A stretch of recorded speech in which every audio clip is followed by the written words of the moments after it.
no sé, dígame cuando son consejos de familia, la amiga lo primero que dice, divórciate, denuncia, bueno, pero ya va.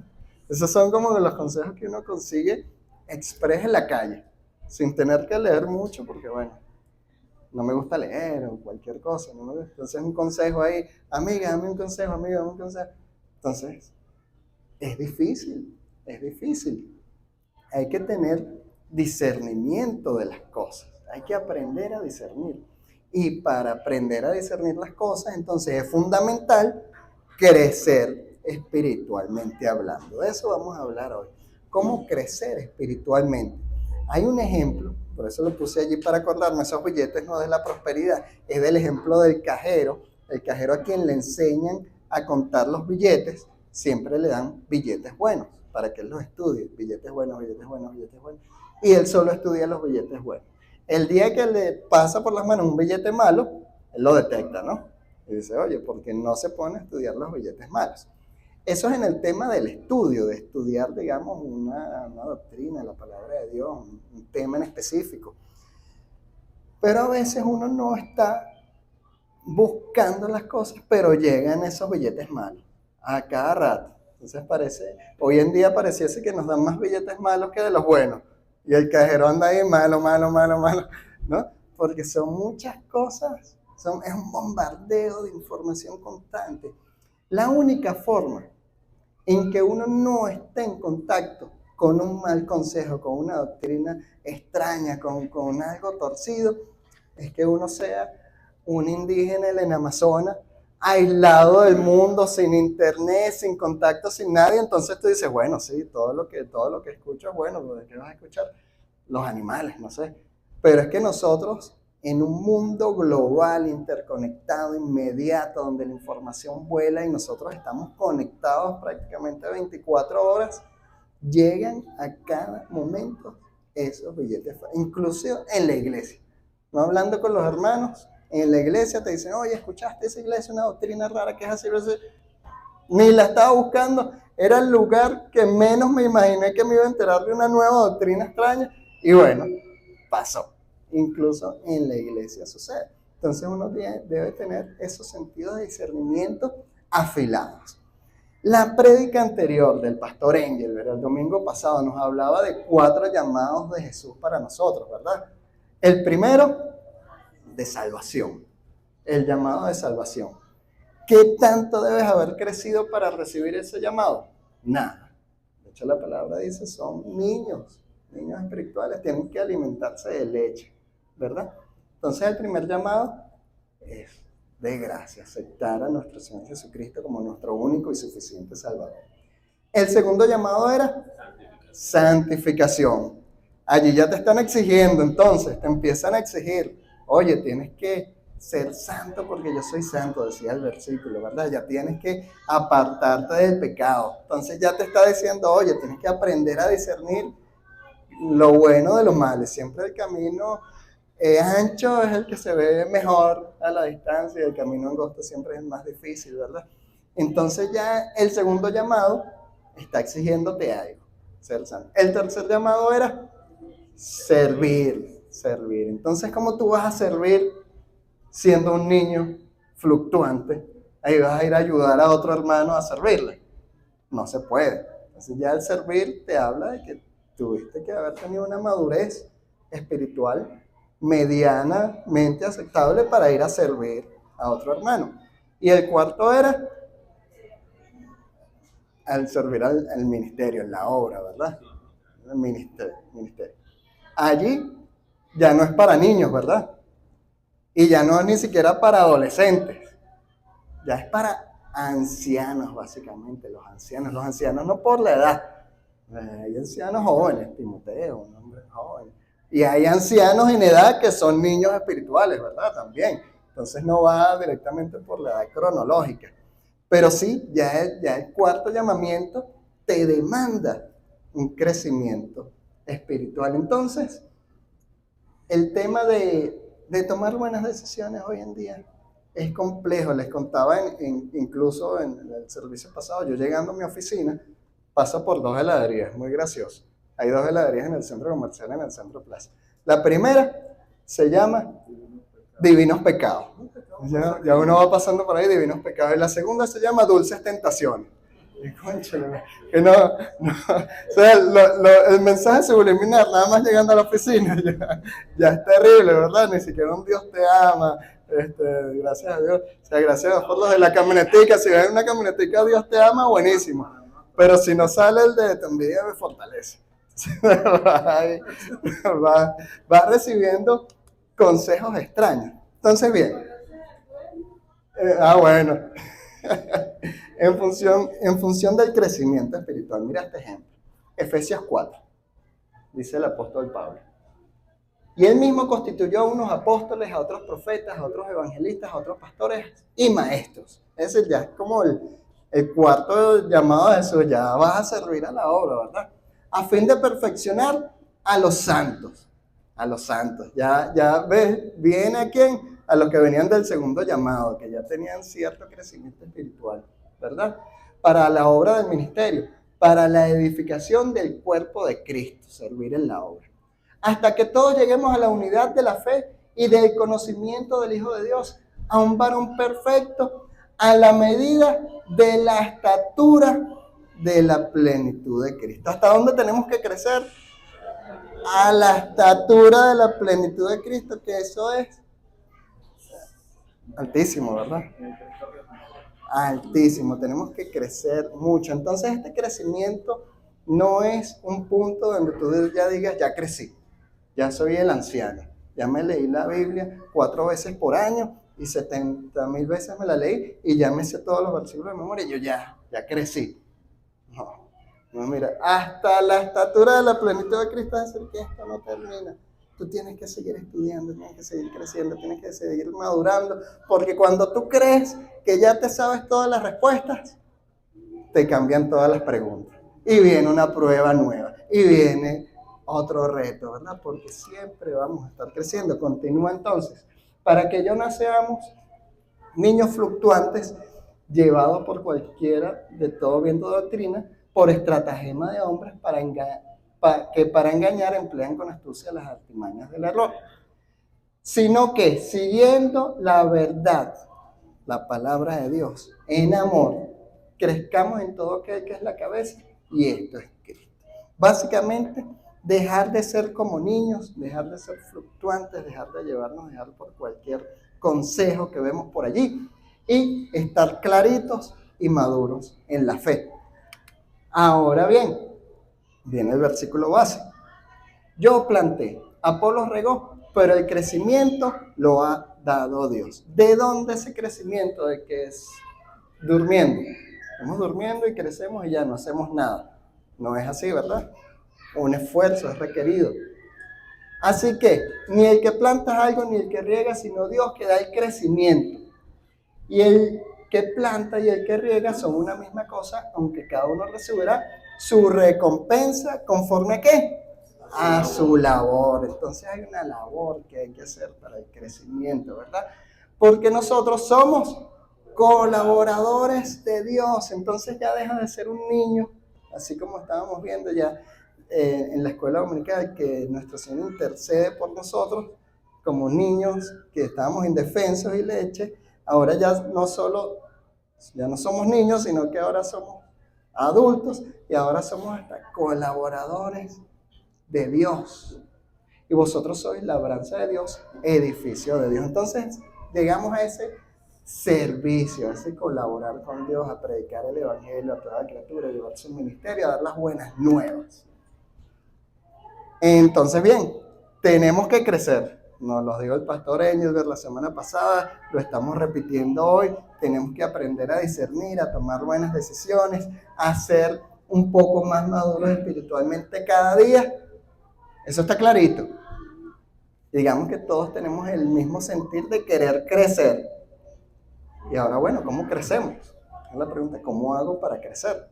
Vamos a ver 5 recomendaciones para crecer espiritualmente. La primera, hay que alimentarnos, ¿verdad? Un niño que no come, que no se alimenta, está desnutrido y no crece. Hay que alimentarnos, Mateo 4:4, lo veíamos temprano. Respondió y dijo, escrito está, no solo de pan vivirá el hombre, sino de toda palabra que sale de la boca de Dios. Hay que alimentarnos, hay que comer la palabra. En esa dieta que vamos a tener de la palabra, ¿cómo lo vamos a hacer? Hay algunos que la hacen de la siguiente manera. El domingo comen mucho. Se comen una parrilla gigantesca, después se comen una hamburguesa, después un sopa para dormir, después el lunes nada, el martes nada, el miércoles nada, el jueves nada, el viernes nada, el sábado nada, y el domingo otra vez la parrilla con la hamburguesa. Entonces el domingo, claro, viniste al servicio, escuchaste la palabra, oraste, hiciste tu devocional, todo, y el lunes con hambre, y el martes con hambre, y el miércoles con hambre, y el jueves con hambre. No funciona, ¿verdad? No funciona así. No es la manera entonces de consumir el alimento espiritual solo el domingo, porque si no vamos a tener la semana desnutrida. Eso tiene que ser todos los días, un poquito, poco a poco. Cómete la parrilla, pero come todos los días y variadito, ¿verdad? Entonces hay que comer. Mira el discurso de despedida de Pablo en Mileto, Hechos 20:32. Y ahora, hermanos, os encomiendo a Dios y a la palabra de su gracia que tiene poder para sobreedificaros y daros herencia con todos los santificados. La palabra tiene poder de edificar y edificarte, edificarte, sobreedificarte y hacerte crecer cada día más. Ese es el secreto. Hay una técnica de estudio que vi y me gustó y la quise compartir con ustedes. Una técnica que utiliza la mano como ejemplo de cinco etapas de aprendizaje de la palabra. No sé si alguno ya la conocía, me llamó la atención.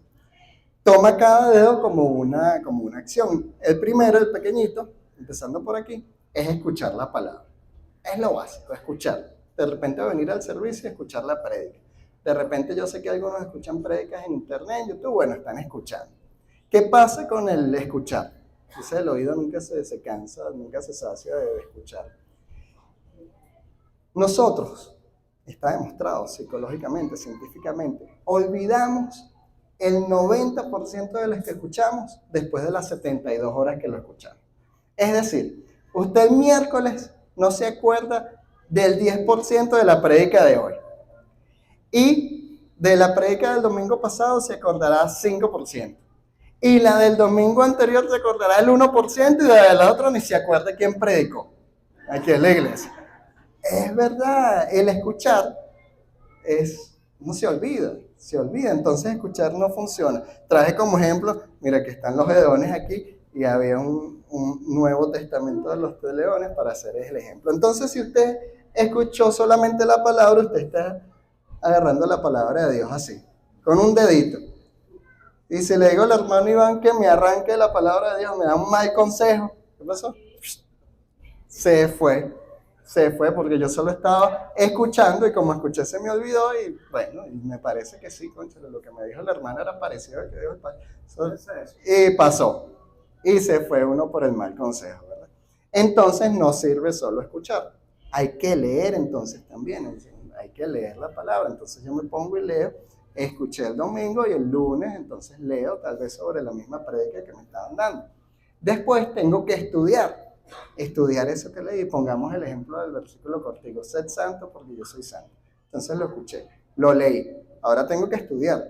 ¿Qué es eso de que Dios es santo? ¿Qué es eso de que yo tengo que ser santo? ¿Qué es la santificación? Entonces empieza un estudio allí para poder entender de qué es de lo que estaba hablando el pastor. Luego memorizar. Empiezo a memorizar algunos versículos, algunos salmos, empiezo a memorizar. Luego, a meditar en eso. Entonces yo estoy todo el día pensando en eso que escuché, que ya leí, que medité. Entonces si es el caso del ejemplo de ser santo, para yo ser santo voy en la calle pensando cómo sería si todos fuéramos santos, y si yo soy santo, cómo debo actuar en la santificación en este momento. Entonces uno va, en vez de pensar en las preocupaciones cotidianas de la vida, uno va meditando todo el día en la palabra de Dios, ¿verdad? Y por último, aplicar, que es la palma de la mano, porque de nada sirve que escuché, que leí, que estudié, que medité y después no sale ni un fruto del Espíritu de mí, todo lo contrario, ¿verdad? Entonces, cuando ya tengo los 5 y agarro la palabra así con toda la mano, ya no es tan fácil que el hermano Iván la arranque de mi mano, ¿verdad? Ya está bien afianzada la palabra de Dios, la verdad. Entonces, Primer consejo, hay que tener hambre de verdad. Hay que querer comerse la palabra de Dios y estudiar. El segundo, el crecimiento, la manera de aprendizaje. Todos somos diferentes en la manera de aprendizaje. No todos aprendemos igual. ¿Ok? Todos somos diferentes. A uno le gusta más leer, a uno le gusta más hablar, a otros le gusta ver más videos, a otros le gusta que se lo expliquen en parábolas, a otros les gusta venir y conversar en los demás, porque cada uno de nosotros somos diferentes. Y de distintas maneras también está explicada la palabra de Dios. Mira Lucas 3:15, cuando Juan el Bautista estaba predicando sobre Jesús. Como el pueblo estaba a la expectativa, preguntándose todos en sus corazones si acaso Juan sería el Cristo, respondió Juan diciendo a todos: yo a la vez os bautizo en agua, pero viene uno más poderoso que yo. ¿De qué? De que no soy digno de desatar la correa de sus calzados. Utiliza un ejemplo que parece visual, ¿verdad? Él los bautizará en Espíritu Santo y fuego. Su aventador está en su mano, que va aventando, ¿verdad? Las semillas del Evangelio. Y limpiará su era, y recogerá el trigo en su granero, y quemará la paja en fuego, el que nunca se apagará. Entonces, el que es auditivo escuchó, el que es visual tuvo la imagen. No soy digno se imagina desatando la sandalia, que no es digno, ¿verdad? Se imagina el aventador, se imagina el fuego quemando el trigo. Entonces, ¿qué sucede y por qué eso es así? Porque cada uno de nosotros tenemos formas de aprendizaje diferentes. Hay unos que son visuales, hay unos que son auditivos, hay unos que son kinestésicos.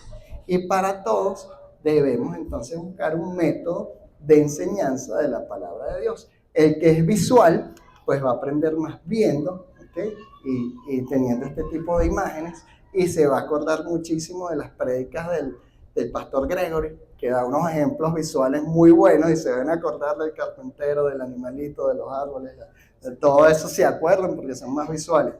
El que es auditivo, que se centra en los detalles auditivos, entonces le van a encantar las prédicas del pastor Engelbert, que desarrolla su hilo conceptual de una manera auditiva sumamente bueno. Y el que es más kinestésico, entonces le va a gustar más, y debe venir siempre a hacer reuniones de damas, de caballeros, de evangelismo, porque es donde él participa, interactúa, nos abrazamos, nos gozamos, sentimos, nos hace sentir experiencia, entonces le va a gustar más. Entonces no es que uno dirá, no, a mí me gusta más la de ellos, a mí me gusta más de ella, a mí me gusta...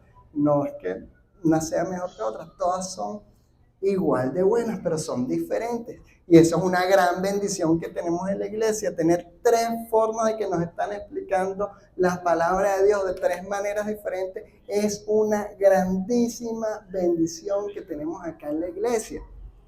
Mira cómo está explicado en Job 33, versículo 14. Sin embargo, en una o dos maneras habla Dios, pero el hombre no entiende. Por sueño, en visión nocturna, mira, para los que son visuales, ¿verdad? Cuando el sueño cae sobre los hombres, cuando se adormecen sobre el lecho.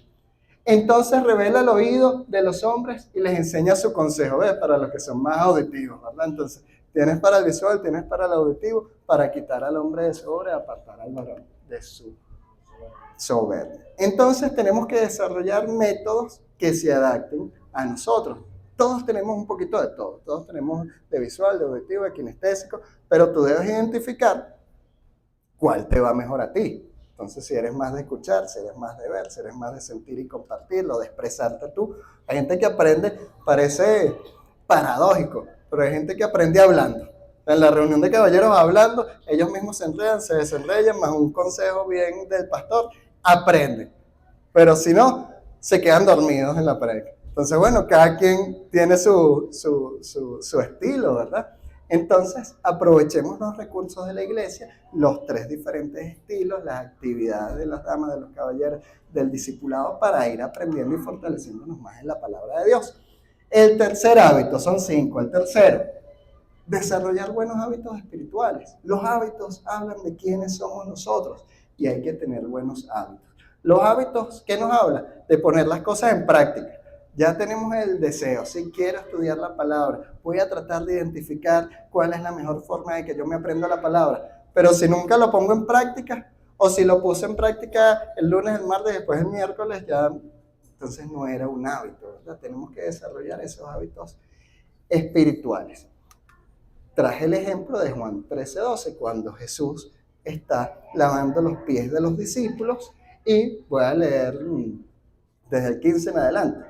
Porque ejemplo os he dado para que como yo os he hecho, vosotros también hagáis. O sea, como yo hice, ya les di el ejemplo, hagan ustedes también. De cierto os digo, el siervo no es mayor que su señor, ni el enviado es mayor del que le envió. Es una gran, digamos, enseñanza doctrinal, pero al final les dice, si sabes estas cosas, bienaventurados seréis si las hicieres. Hay que poner en práctica, no solo es comer, comer, comer. Entonces, ¿cómo es que dice? Los obesos espirituales, comen, comen, comen y no ponen nada en práctica. No puede ser así. No quemas esas calorías. Entonces, aprendiste el método. Entonces, tienes que desarrollar el hábito de hacerlo. El hábito son 21 días de mucho esfuerzo y 90 días de práctica para que se convierta en un hábito. Es entonces fundamental que sean los 90 días porque el hábito habla de quién tú eres. No me puedes decir que eres un estudioso de la palabra de Dios si a veces la lees y a veces no, porque es como que hablemos de la fidelidad. Entonces, yo soy fiel 99% de las veces. De los 365 días del año le voy a decir a mi esposa que soy fiel 364. ¿Eres fiel o no eres fiel? ¿Qué va a decir tu esposa? Que eres un infiel. Es porque no está siendo totalmente congruente, ¿verdad? Entonces, si eres un estudioso de la palabra de Dios, no es que un mes sí, un mes no, porque no eres estudioso, entonces hay que desarrollar el hábito. El hábito hay que ponerlo en práctica, pero también hay que creerlo, ¿no? Es importante que tú te lo creas. Mira esto, Hebreos 5:14. Pero el alimento sólido, ¿ya? En el estudio de la palabra, es para los que han alcanzado madurez. Ya no andas dudando que sí, que si no, que si es, que si no es, que escuchando por ahí no. Ya eres maduro.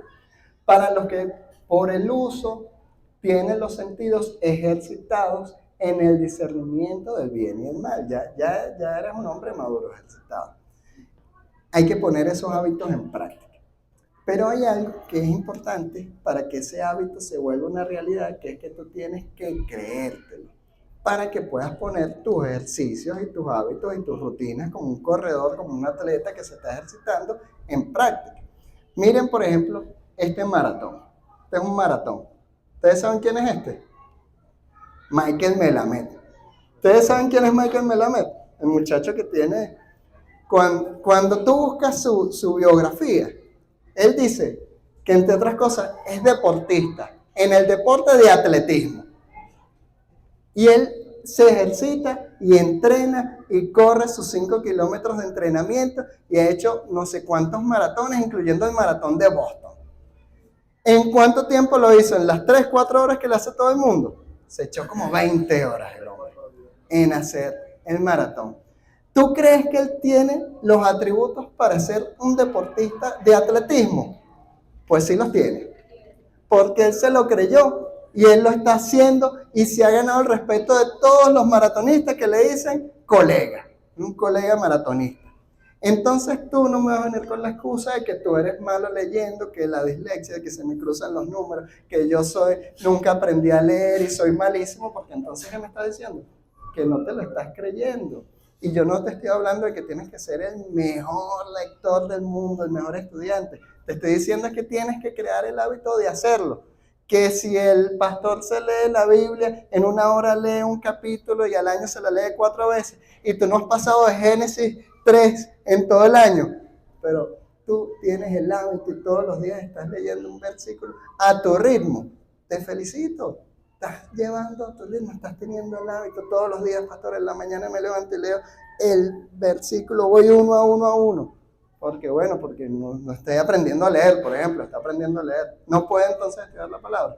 Claro que puede tener su hábito de estudio, puede hacer todo perfectamente, porque esto no es una carrera, una comparación los unos por los otros. Esto es para el Señor, esto es para Dios, y el Señor se goza que tú estés allí estudiando la palabra a tu ritmo, a tu manera, escuchando, poniendo en práctica, leyendo, memorizándote el versículo. ¿Que eres malo de memoria? Pues tardas 6 meses memorizándote un versículo, eso no pasa nada, pero tienes que creértelo. No vas a caer en los dardos del enemigo que te dicen tú eres malo, tú no sabes leer, los demás lo hacen 10,000 veces mejor que tú.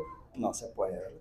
Entonces, para que el hábito funcione, esos 90 días tienes que creértelo, que si eres bueno, que esto es para el Señor, que esto no es de compararse con nadie, ni es una carrera con nadie, que tú a tu ritmo vas bien, vas creciendo. Tú te vas a forzar, ¿y quién va a dar el crecimiento? Listo, ya está. Conclusión entonces, 21 días de esfuerzo, 90 días para que se convierta en un hábito, un nuevo hábito espiritual que tú tienes que hacer. ¿Para qué? Para crecer, porque tienes que crecer sí o sí. Cuarto, crecemos cuando ayudamos a otros a crecer. Parte del crecimiento es dejar de pensar que todo se trata de ti, que el sol da vueltas alrededor de ti, que eres el centro del universo, ¿verdad? Se trata entonces de que tienes que ayudar a otras personas, y en la medida de que tú ayudas a otras personas, en la medida de que tú te sientes y le digas al hermano, ven acá para enseñarte este versículo que aprendí, en la medida de que tú enseñas, aprendes, ¿verdad? Entonces esa es una forma de crecimiento también. Prepara un estudio, enséñaselo a tu familia, enséñaselo a un hermano, ven, vamos a hablar de un versículo que quiero explicarles. Y en la medida que tú lo expliques a alguien, tú vas creciendo, ¿verdad? Mira esto. Pablo, el apóstol Pablo de nuevo. Porque deseo veros para comunicaros algún don espiritual a fin de que seáis confirmados. Esto es, para ser mutuamente confortados por la fe que nos es común a vosotros y a mí.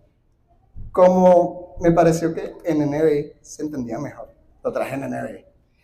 El apóstol Pablo, tengo mucho deseo de verlos para impartirles algún don espiritual que los fortalezca. Es decir, quiero ir a verlos para predicar la palabra con ustedes, para enseñarles, para que darles las buenas nuevas, ¿verdad? Y después dice, mejor dicho, para que unos a otros nos animemos con la fe que compartimos. ¿Tú crees que el apóstol Pablo, en todo ese conocimiento, en todas las experiencias que él pudo haber sido un poco, tú sabes, altivo? Es decir, voy a ir allí a enseñarles para que aprendan de mí cómo ser santo. No. Él que dijo, tengo ganas de ir allá para que compartamos, para que estudiemos juntos, para yo aprender de ustedes y ustedes aprender de mí, porque él entendía que en ese compartir con los hermanos también crecía espiritualmente. Eso es sumamente importante. Considerémonos entonces, esa es la palabra de Dios, unos a otros para estimularnos al amor y a las buenas obras, no dejando de congregarnos como algunos tienen por costumbre, sino exhortándonos, y tanto más cuando veis que aquel día se acerca, y vaya si no estamos viendo señales de que se acercan. Entonces, para ir concluyendo, el último. Crecemos a fin de cuentas cuando tomamos la decisión de que queremos crecer. Al final esto es una decisión. Tú tienes que decidir que si quieres estudiar, que si vas a poner el hábito en práctica, porque al principio lo del hábito cuesta, el principio de flojera, etc. Hay que tomar la decisión de querer crecer, de reconocer que estamos niños y que queremos crecer. Y de reconocer que nuestro Señor Jesucristo puede hacernos crecer. ¿Tú crees que puede hacernos crecer? Vamos a ver este ejemplo. Los dos ciegos reciben la vista, y dos ciegos, ponte tú en esa enfermedad. Ellos eran ciegos, estaban enfermos de la vista, uno estaba enfermo del pecado. Somos unos enfermos. ¿Qué tenemos que hacer entonces? Pasando Jesús por allí, le siguieron. Pasando aquí la palabra de Dios, teniendo la palabra de Dios, vamos a seguir a Cristo, ¿verdad? Seguimos a Cristo, diciendo, ten misericordia de nosotros, hijos de David. Y llegando a la casa, vinieron a él los ciegos, y Jesús les dijo, ¿creéis que puedo hacer esto? O sea, ¿tú crees que el Señor puede hacerte crecer espiritualmente? ¿Crees que te puede dar la sabiduría? ¿Crees que te puede dar las ganas? ¿Crees que te puede dar los ánimos para crecer espiritualmente? ¿Y qué respondieron? Sí, Señor, sí lo creo. Entonces les tocó los ojos diciendo, conforme a vuestra fe os sea hecho, y los ojos de ellos fueron abiertos. Entonces, no lo creemos, seguimos a nuestro Señor Jesucristo y con fe le pedimos que queremos crecer. Y el Señor Jesucristo nos va a ayudar a crecer en nuestro corazón, porque lo estamos buscando, ¿verdad? Y me buscaréis y me hallaréis, porque me buscaréis con todo vuestro corazón. Entonces, hermanos, los 5 consejos para crecer espiritualmente, para que aprendamos a tomar buenas decisiones, para que crezcamos en sabiduría, para que no andemos como niños fluctuantes del día de hoy, son estos. Crecemos cuando nos alimentamos de la palabra, cuando tenemos hambre de la verdad. Crecemos cuando diseñamos estrategias de estudio que para cada uno de nosotros son diferentes según nuestras particularidades. Tercero, crecemos cuando desarrollamos hábitos espirituales, es decir, ponemos en práctica lo que aprendemos. Crecemos cuando ayudamos a otras personas a crecer, a otros hermanos a crecer cada día más. Y al final crecemos cuando de verdad tomamos la decisión, porque es una decisión de querer crecer espiritualmente. Y si hacemos todo esto, hermanos, vamos a crecer, porque a fin de cuentas el crecimiento lo da Dios. Amén. Amén. Vamos a orar entonces. Bendito y alabado Dios.